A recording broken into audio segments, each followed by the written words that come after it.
Hi, Jeremy Cordeaux in the Court of Public Opinion.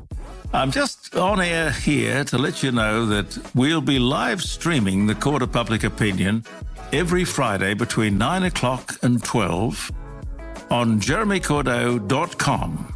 Please join us. We'd love to have you.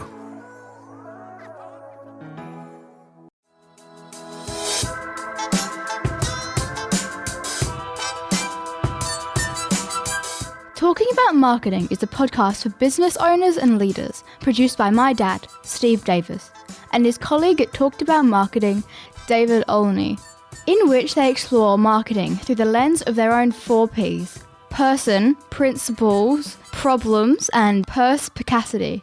Yes, you heard that correctly. Apart from their love of words, they really love helping people. So they hope this podcast will become a trusted companion on your journey in business. David, the theme for today is strategic alignment and customer obsession. But as we approach each recording session, I have listener obsession.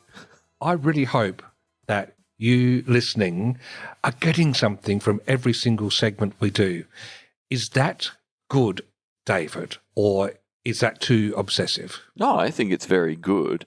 But I think what I would add to it is part of what we're talking about today and what we're always trying to do at Talked About Marketing is have continuity across everything we do about how we treat people, how we approach helping them with their business.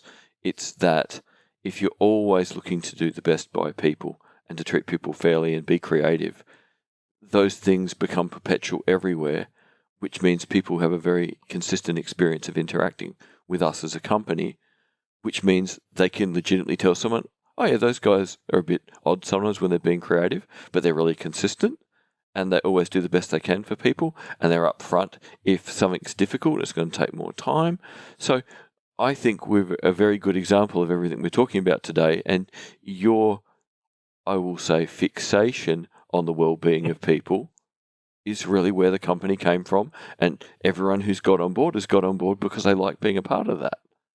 Well, actually, one other thing that just sprung to my mind was that it's interesting. If you are doing a podcast for your business, or you are blogging out publicly, or you are speaking at events, it's really interesting how if you reflect on what you're doing, it does cast a light back onto the daily operations of everything, because you're sticking your head above the turret, and so it means people have a chance to go, oh, hang on, you say this there, but it's not like this over here. So it's actually a rally call to yourself when you do this sort of marketing communication, which is a bonus that isn't really talked about. Most people talk, oh, you get better SEO and you might get a few deals, but it actually helps keep you on your toes. And consistency is the beginning of building trust. And without consistency, you won't get trust with other businesses or with your clients. And if you don't get trust in the modern era, sort of Mark Schaefer's famous comment in Marketing Rebellion, we do business people we like, we know, and we trust. It's that simple now. And in the key of consistency, let's get ready for our first segment, which is all about the person. Our 4 Ps. Number 1, person. The aim of life is self-development, to realise one's nature perfectly. That is what each of us is here for. Oscar Wilde. David, I feel like part of my life is complete because I can put a tick next to the fact that I'm a board member these days. I feel like I need greyer hair and a briefcase and a chauffeur who drives me around. I don't know where that's coming from. Where is that illusion coming from? I don't know, but I'm happy to have a go at being the chauffeur. That could be... That'll end really poor and your hair will turn grey really fast. Yes. Well, put those illusions aside for a moment. 5MBS, the community radio station that does the fine music, classical, jazz, etc. That's where I am. And not as a result of being a board member. I was already listening. We were lucky enough to be entrusted with the role of recreating the station's website and helping with the ability to make programs available to listen to later online, which is great, expands their reach. And I do dive into the blues and jazz programs primarily as I drive around. I mean, often I listen to brain food podcasts, but every now and then I flick it to one of these to just have my soul massaged and enriched. And one program I was listening to was called Jazz at 4, in which the presenter played one of my favourite Tom Waits songs of all time called Diamonds on the Windshield. And there was one lyric that came out of this song that just made me have to capture it to share here. Let's have a listen. Fly-by-nights from Riverside, out-of-state plates running a little late. But the sailors jockey for the fast lane, so 101 don't miss it. There's rolling hills, concrete fields, and the broken lines on your mind. The 8s go east and the 5s go north, and the merging nexus back and forth. You see your sign, cross the line, signaling with a blink, and the radio's gone off the air. Gives you time to think. I love that line, and the radio's gone off the air, and it gives me time to think. The reason I'm sharing this today is because Tom Waits in this song builds up this beautiful feeling of going cross town, traffic everywhere. There's a truckie running late. There's traffic lights in the darkness, and the diamonds on the windshield is a reference to the raindrops that are splintering the light. You can picture it, and the windscreen wipers going back in time, and just frenetic, crazy. You have to be on guard the whole time whilst also being tired. And then he's driving, this is overnight, and back in the time when the radio would shut down, and then you can just hear nothing now, just the whoosh of the wipers, the rumble of the tires, and it gives him time to think. And what struck me about this is that it's great analogy for what it's like running a small business or a medium-sized business, any business really, or being a leader in a business scenario, is typically there's always something going. There's chaos, there's interchanging connections, as he says. And sometimes we are not good enough at taking a breathing space. It takes an external thing to make that happen. In this case, the radio went off air, and it gave me time to think. And whenever I hear that, I always exhale at that point of the song, and sort of sighing, I can feel the relief drift over me, where the gods have conspired to give him that break. Now, back in the day, when you flew, that was a little bit of time. I used to fly to Darwin every month for about 7 years to do work up there. And that 3.5 hours in the plane was an oasis where there was no contact with the outside world. Of course, now there's free Wi-Fi on all the planes, so that's been taken away from us. So, David, it brings the challenge to our doorstep that there is value in having our brain not so much switched off, but switch gear, drink from a different pond. And I'm not sure all of us, or I know I'm terrible at that skill, and I'm working on it, and some people are better than others. How do you view this situation? As you were talking, the first thing it reminded me of is the John Cleese book we spoke about in the last episode, Creativity, because his point in the book is so often give your unconscious mind time to chew away at things. Now, the unconscious doesn't chew in words, and it can't give you answers in words. The unconscious doesn't use language, but it will give your conscious mind everything it can if you give it time to mull and process and play with things. And giving yourself that time every day can be remarkably important. In my case, the simple thing of having my master's thesis finished now and sitting here waiting for the mark, which only bothers me about every 30 seconds, is now when I'm doing my yoga practice, I can just practice and let my brain wander. I've got my 90 minutes a day back of letting my brain just wander off. It's so good to have it back. Is it wandering now? No, because we're recording. And I'm listening to you, which is interesting. So, this is, well, first of all, except when I start getting hungry, then it might wander, but that will only be temporary. So is there I'm trying to share now. What I do is I make sure I do my mindfulness meditation every day. That's not quite the same. That's trying to hone the skill of being mindful of what's happening inside the busyness of my consciousness, but forcing time to stop. One thing I have done is use the technology on my mobile phone at a base level to set my bedtime for 5 minutes past 10 every night, and it comes on with a reminder and tells me, wait, and often that catches me unawares and I go, oh, yes, okay, no, that's good.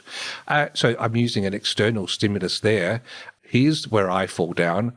I've been working at quite a few weekends again and trying to get to that point of equilibrium so that I can start using the arbitrary delegation of Saturday and Sunday as days to down tools a little to actually do that. Haven't quite got there yet, but it's a holy grail just out of reach that I'm creeping to. I'm undoing my own advice, aren't I? I'm struggling on this one, but I need to conquer it because I know it pays off in the long run. Yeah, but the reason you're struggling is because the habit is to always be working. And what you're trying to do is build a new habit, and that is going to take time. Like, I found that the first couple of weeks after I got my thesis in, I would go to pick the guitar up at the end of the day, having done everything I needed to do for my different jobs and podcasting and blog writing and everything else, and then go, I should be working.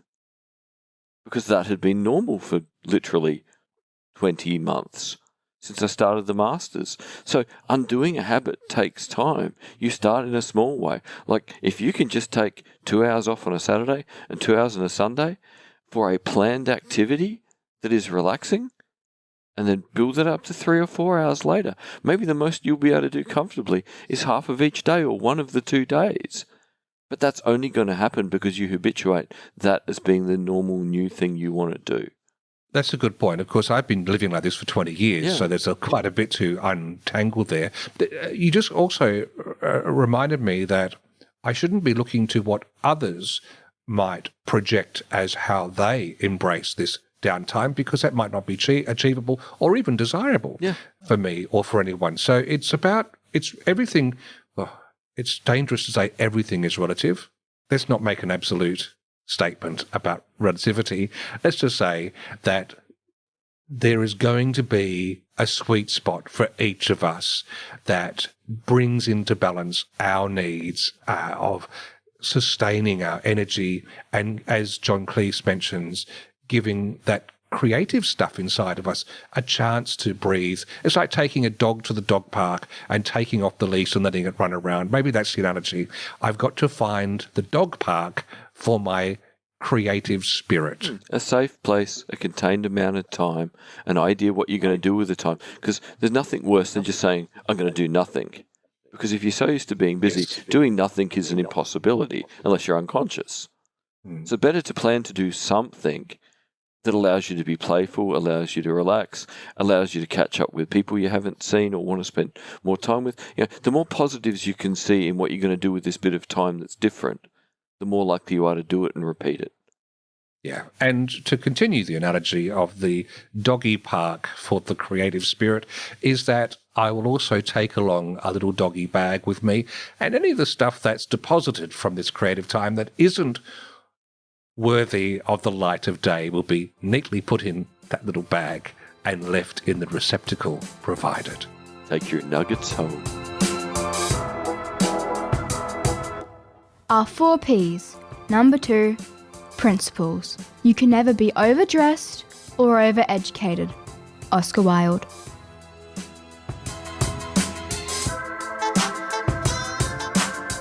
For the principles discussion in this episode, we're looking at some things to be gleaned from Josh Bernoff's book, Empowered.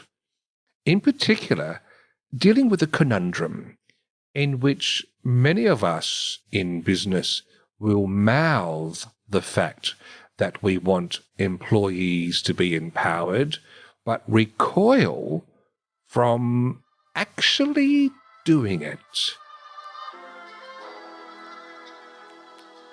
I'm Josh Bernoff. I'm the author of Groundswell and the new book, Empowered. Empowered is really about how to manage your company in the age of the empowered customer. So in this world where we've got mobile, video, social, and cloud technologies giving people ultimate power, the only way your company can survive is if you empower your own employees to actually create solutions to solve their problems. This is where David Olney will pick up the story. I will pick up the story here, and I'll jump back to 2007 with the launch of the iPhone and the beginning of people being able to do their own research. And it's the beginning of the era of the shift from buyer beware to seller beware. Because suddenly your customer's done their own research on their phone and their laptop, and they've read review websites, and they've looked on social media about your company and your product, and they've changed their mind. And as a consequence of this period, business also began to change, and more companies made noises about the fact we need employees who are more empowered, who can deal with these really aware customers, and can deal with customers who know how much they're willing to pay, know what the characteristics of the product are, know exactly what the pitfalls are, know when we're telling them a story. And people kind of demanded that their employees would become empowered. But strangely, businesses didn't work much better. So Josh Bernoff at Forrester got really interested in this idea of what does empowered really mean. And Josh Bernoff's conclusion after a lot of research was, if you want your employees to be empowered and do more for your customers, which is an absolute necessity in the post-2007 world, you've got to improve your system so that your employees have everything they need and they feel genuinely supported, not just by your words, but by the system you've created. Because why would they trust your words when it's the same old tired system that wasn't delivering yesterday? So he asked some very difficult questions about how serious about change are companies. Do they just want better outcomes? Or are they willing to make the systemic changes that legitimately and deliberately empower their employees to deliver a better and more consistent service and experience for customers? Wow. There's a lot of momentum within most organizations that's going in a certain direction and hard to change. It needs more than just mouthing that we want things to change. And it does have to start and be led and modelled at the top. Otherwise, it's a do as I say, not as I do. Yep, and hypocrisy is the kiss of death. So if we're running a small to medium enterprise and we think, okay, I think empowered employees is the answer for our sustainability and working well with our customers, what's entailed to get the courage and the foresight to do it? Because we know that it is the people in the front line upon whom the reputation of every business hangs. It can be built up or undone by the daily, inverted commas, mundane interactions. So it is important. The stakes are very high. Is it that realization that should be enough as the catalyst to push us forward and say, oi, get real? It's going to be painful, perhaps. You're going to have to change things, and you're going to have to be a little bit scared on the inside that your employees might run away with things, but they're doing it every day. They're in front of your customers every single day. This is more an act of taking the hands off the eyes and actually looking at things properly rather than living in some fantasy model land. Yeah, the fantasy model just doesn't work. And I found it really interesting when I found Josh Bernoff's book, Empowered, because similar literature came out of, the sort of defense and military world about the same time that Josh Bernoff was writing.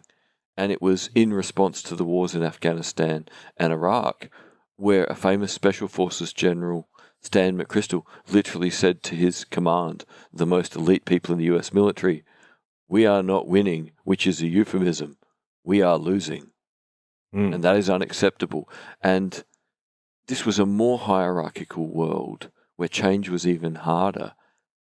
And yet Stan got tens of thousands of elite people to understand the idea that we have to have shared consciousness. We all need to understand what we're doing so that each of us can do our bit without having to ask for what do I do or how do I understand it. And we need to be able to act on our own. He initially called this smart autonomy. So what he talked about initially in the military was shared consciousness and smart autonomy. And then when he retired, he opened a consultancy because the corporate world in America realized this guy was a superstar and had moved management and leadership 20 years in about 4. And the interesting thing was when he started working with Fortune 500 companies, he had to change his language from shared consciousness and smart autonomy because it scared business owners and it scared CEOs. The language was too confronting. Yes, they knew their businesses needed to change a little bit. He knew their businesses needed to change a lot. And he softened the language for what he was suggesting to what we need is strategic alignment. We all need to be on the same page and understand what we're doing in the same way. And we need empowered action, which means bosses make sure you have what you need to do your job well and trust you to do it well because they've made sure that we've got strategic alignment amongst us and we all know what's going on and our roles in it. And it was interesting how the more hierarchical world of the military spawned the more powerful ideas for transforming organizations. And Stan moved faster in the military and faster with business than anything Josh Bernoff could suggest because Josh was used to the entropy of large organizations with personal fiefdoms where, unless we're very close to going bankrupt, most people don't really feel that much need for change. So what are the spanners in the works at the bottom end? I think we've shone the light at the top end. We keep the fiefdoms in place and it's nice to have that corner office with the view over the city, etc., which is a big business analogy here on a small business podcast. But at the ground level, I know Michael, who worked with us for a long time, had some experiences in roles in the past of terrible bosses who would come up with things and just all he and his colleagues could muster was nothing more than cynicism towards their motivations and whether anything was going to actually change. How redeemable is buy-in in 2022, the time of recording, when we've had this contract of trust that some of us still hold on to, that of the benefactor mindset leading an organization to one that just drops us the moment anything gets too hard? I think that's the key thing, trust. Lots of people have argued that you run business on the complexity of the system and the sophistication of the hierarchy. And I think if we've seen anything corroded and destroyed since 2007, it's the idea that hierarchy or the complexity of the system will get people through the day.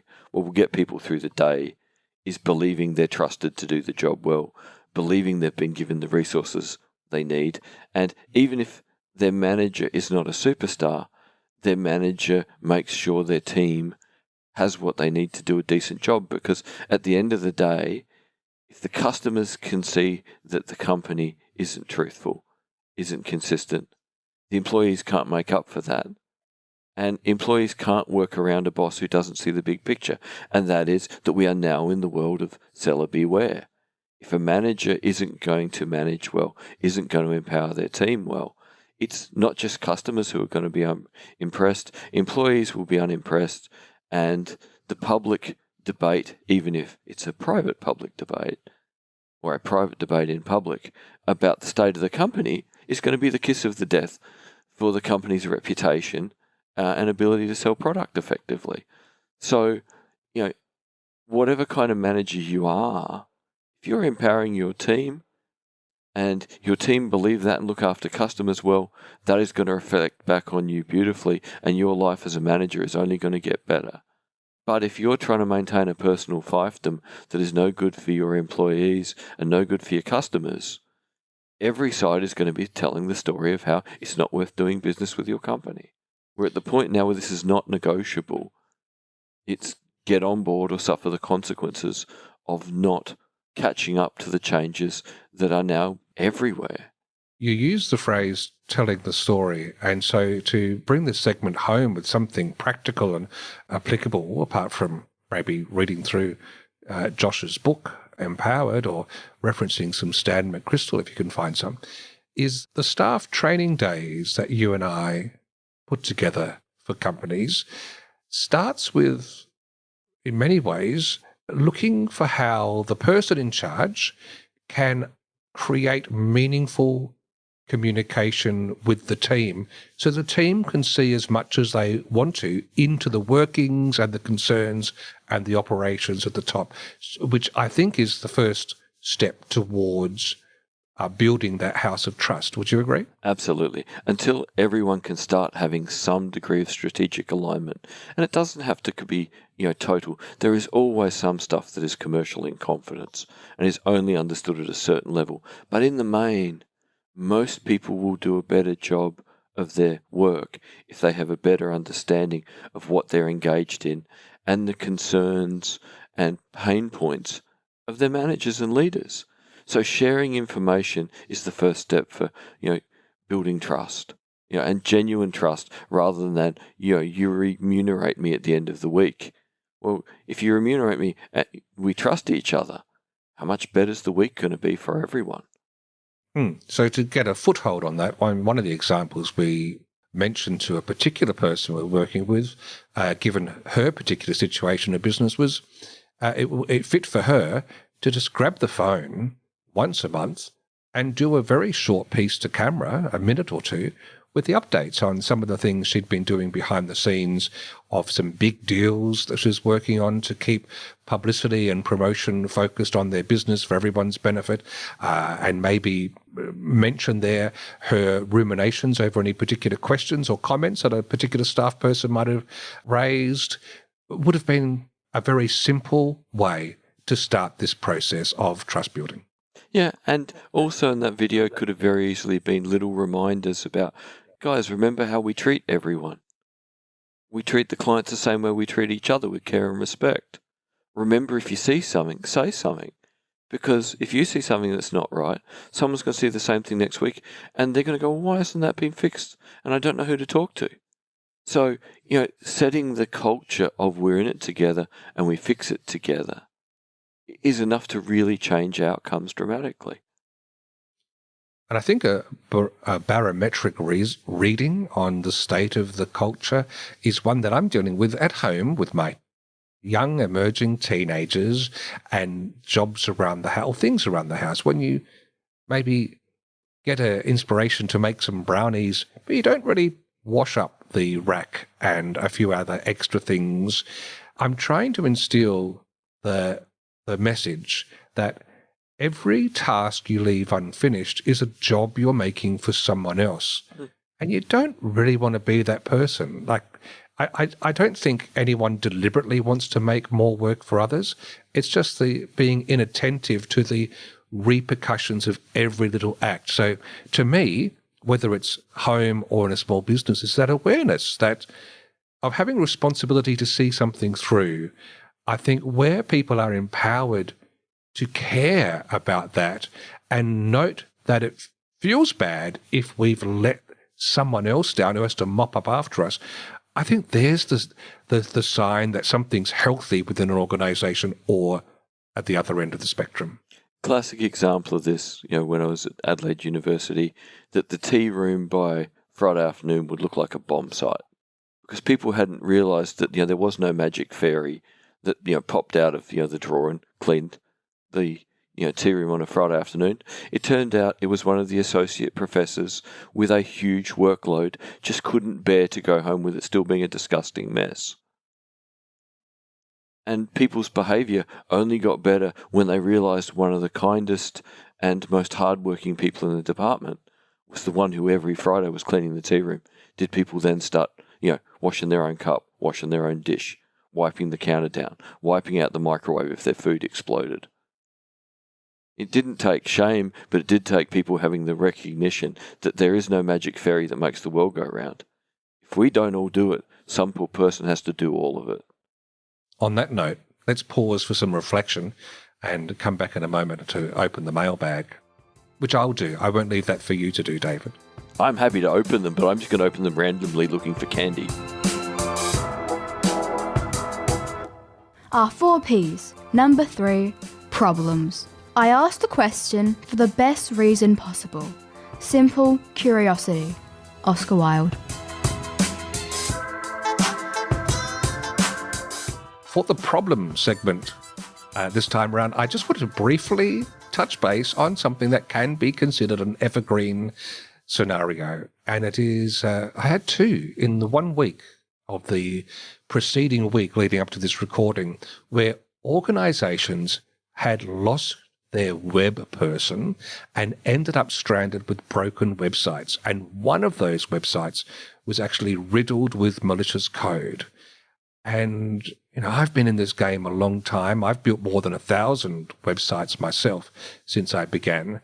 And so I've seen the ins and outs, and I've also dealt with the dynamics of people's attitudes towards websites and the way that many, many people in business feel like it's gibberish. The whole website thing, they don't understand it, nor do they value it. There is a risk that some people consider it as just a bit of lolly water and not like an actual tangible asset for your business, the way that you would treat an office or a factory.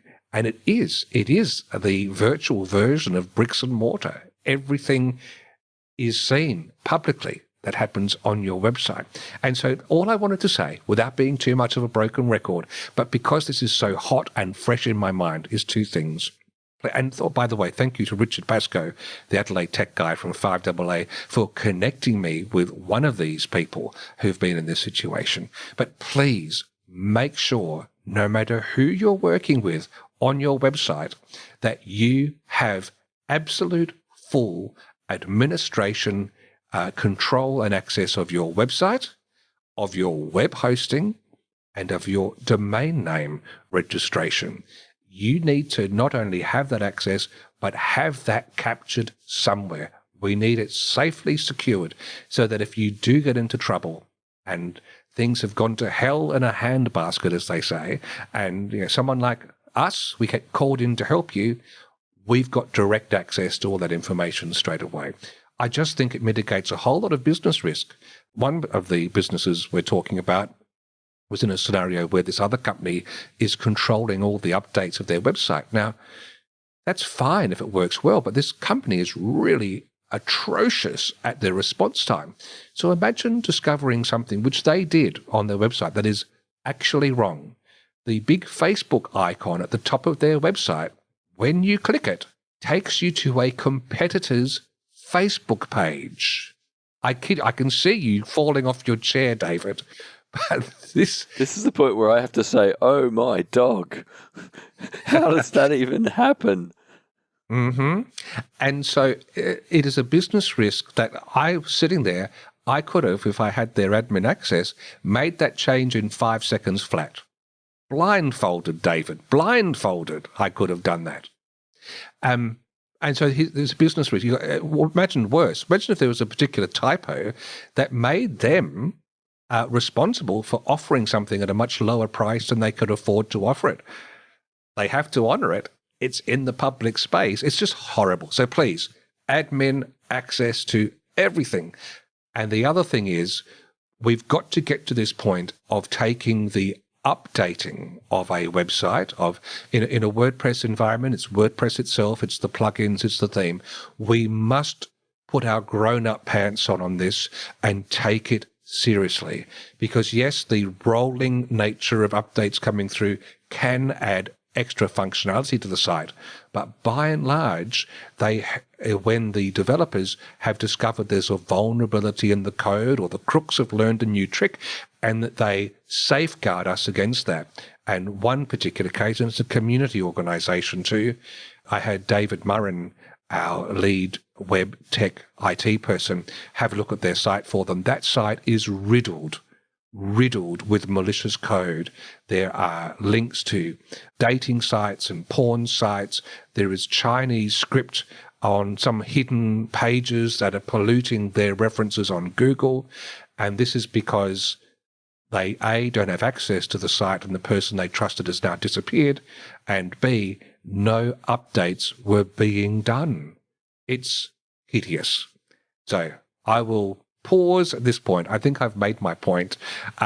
Make sure you've got that full access and make sure updates are happening. And yes, we do have a service where we can do that for you, and we've got a couple of different tiers of that, but I'm not here to push that. I just need someone to take responsibility within the organisation. Not a huge task, but it's crucial, because the damage of having a compromised website, imagine a customer or a visitor to your website now having malicious code imparted to their browsing experience or computer because of your being the weak link in the chain. So there we are. A reminder. I'll sew my lips up, David, and you can add another tally to the... I'm sure you keep tally on how many times I refer to this same evergreen insight, and I don't care. It's going to keep going until I'm blue in the face.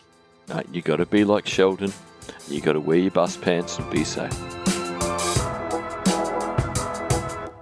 Our 4 Ps. Number 4. Perspicacity. The one duty we owe to history is to rewrite it. Oscar Wilde.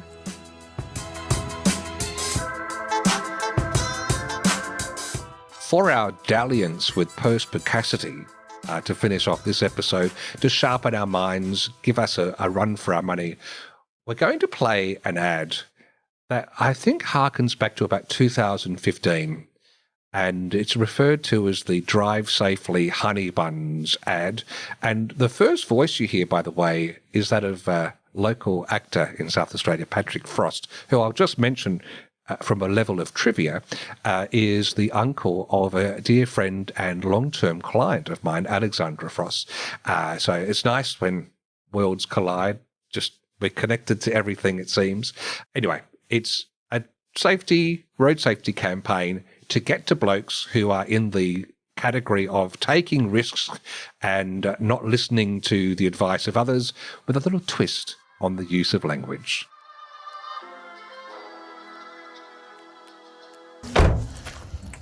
Right, I'm off. Righto. Don't forget to buckle up there, honey buns. Oh, yeah. Bye, Pumpkin. Hey, Cupcake. What's up, lamb chop? I'm heading out with Shell tonight.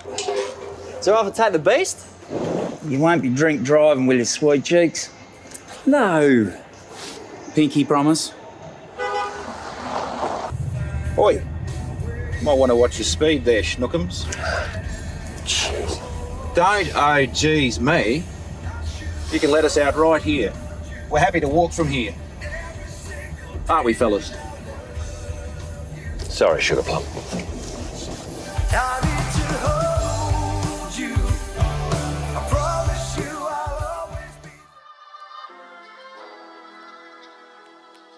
Well, David Olney, what do you think of that ad, sweetheart? Well done, sweet cheeks. What's going on in this ad? I love it. I love the fact, and I think it's the fish out of water element of it, that we hear the sort of language we normally associate with a committed pair bonding romantic relationship, but juxtaposed into what is typically she'll be right, tough as nails, mateship environment. It's wonderful. It makes you go, oh, hang on a minute, what? Yep, the juxtaposition of blokey blokes doing this really flowery, caring language. And the thing is, they get the tone so right. They make the tone sound so caring. They don't do it in a facetious way. They say it like it matters. It's a good example of good actors, playing the juxtaposition up to get us all to think differently. And what do you think they were aiming for in this ad in 2015 before we start reflecting on whether it would work today? My feeling is that they knew exactly what group tended to ignore ads because they didn't feel the ad was talking to them. So by deliberately going the blokey bloke kind of thing who has the cool car or the big ute or whatever else, it really was a great way to tap in to a community who historically probably just rolled their eyes and went, I drive well and I'm going to drive how I like. So I think it was very good targeted advertising. And my guess is if we were going to do another version of it, we would need to go, are we still trying to target the same group of people? Or do we need to identify a specific group and go, well, what language is going to be the perfect juxtaposition for them? Because I do like the scene towards the end, and we've got the video embedded in the show notes too, of the group of them in the car, and they put an ultimatum to the driver, look, if you don't do this, we're going to hop out and walk now, at which point the driver apologizes, honey, and corrects their ways.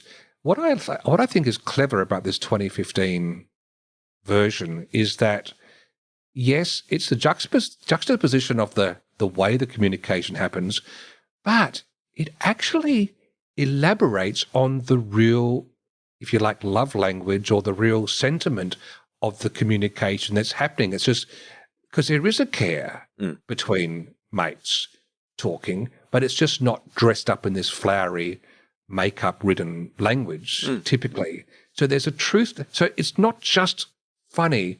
There's a truth to it. The truth is still there, and the truth is perhaps even more powerful because it's being expressed in an unconventional way that initially you're like, oh, this is a bit odd, and then you start smiling and going, this is really cool, and then you go, it's also truthful. So you go, what a wonderful combination of things piled on top of each other. Novelty, truthfulness, care. That's a powerful combination of things. And I'm going to go on the record. I think this is the first time, here we are, episode 8.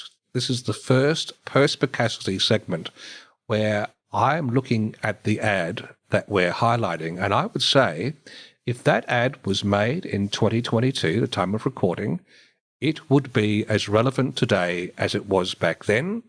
And I think it's because, yes, it's got all the elements of laughter and messaging, but because it really has carefully honed in on universal timeless truths, I think this is and should be regarded as a timeless classic campaign. This is something people in our industry of communicating should feel proud about, assuming that it did actually move the needle in the right way and get us an uptick in safer behaviour on the roads. I totally agree. It's an ad that just seems to stand up and hold up so well. And as long as it did have a positive impact, and the number of people who talked about it in 2015, I'd be really surprised if it didn't have a positive impact. Yeah. You're dead right, cutesy pie. I agree. Thanks, honey buns. Thank you for listening to Talking About Marketing. If you enjoyed it, please leave a rating or a review in your favourite podcast app. And if you found it helpful, please share it with others. Steve and David always welcome your comments and questions, so send them to podcast@talkedaboutmarketing.com. And finally, the last word to Oscar Wilde.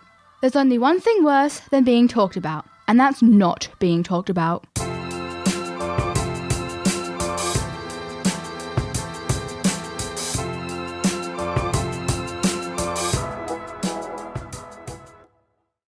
Hi, Jeremy Cordeaux in the Court of Public Opinion. I'm just on air here to let you know that we'll be live streaming the Court of Public Opinion every Friday between 9 o'clock and 12 on jeremycordeaux.com. Please join us. We'd love to have you.